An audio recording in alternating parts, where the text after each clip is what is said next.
Title: Skull Crushner's Journey to Peace, Pastries, and Puffs. The battle was brutal, more so than Skull Crushner, soon to be known as John, had ever imagined.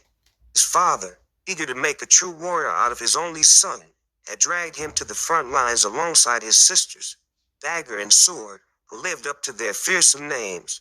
While they charged into the fray with wild abandon, Skull Crusher stood frozen, his club barely lifted. He was horrified by the chaos, the blood, the noise.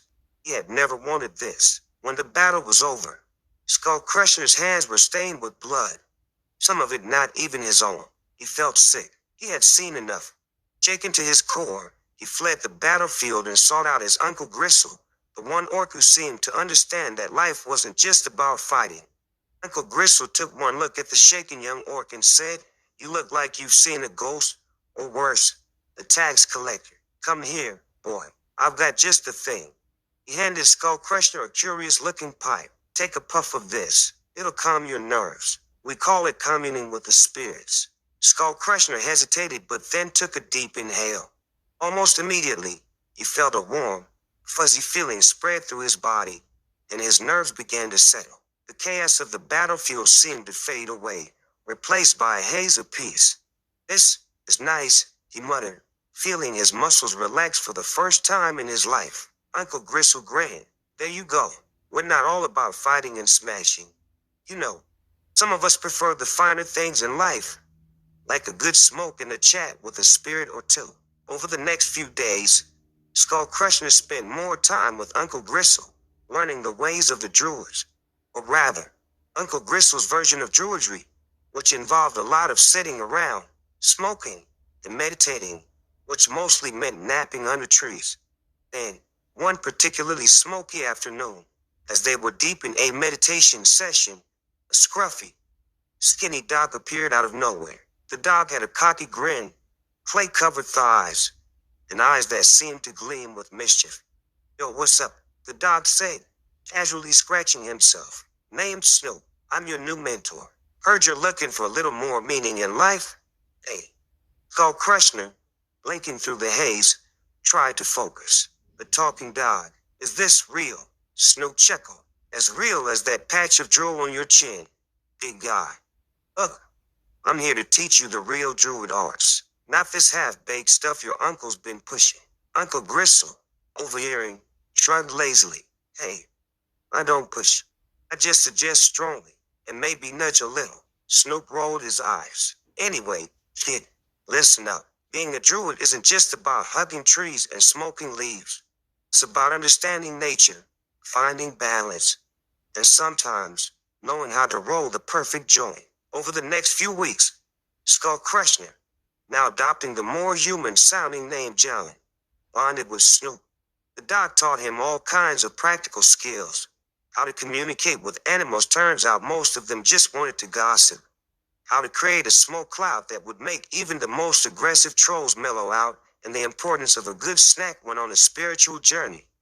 However, as much as he was enjoying his new life, some of the villagers began to talk. They were skeptical of his strange new habits and this odd ghostly dog that followed him around.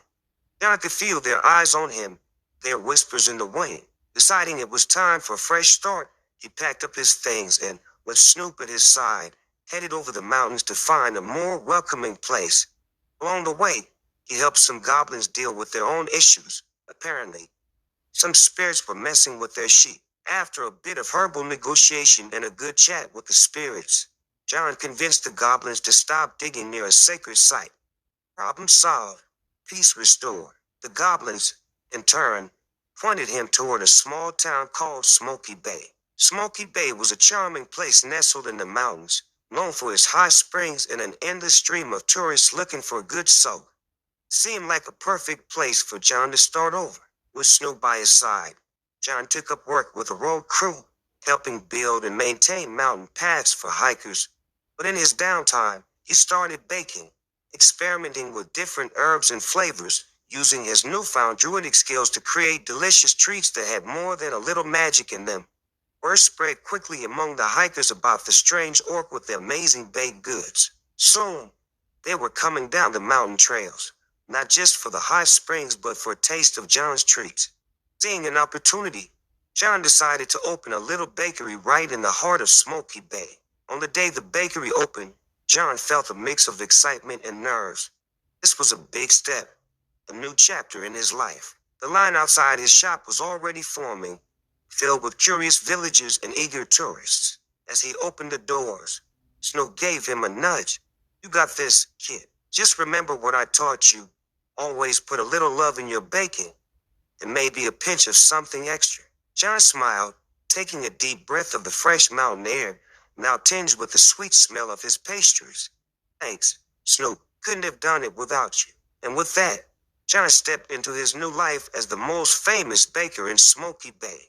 His treats were a hit, and his bakery became the talk of the town, drawing visitors from far and wide.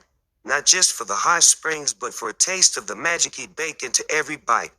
John had found his peace, his purpose, and most importantly, his place.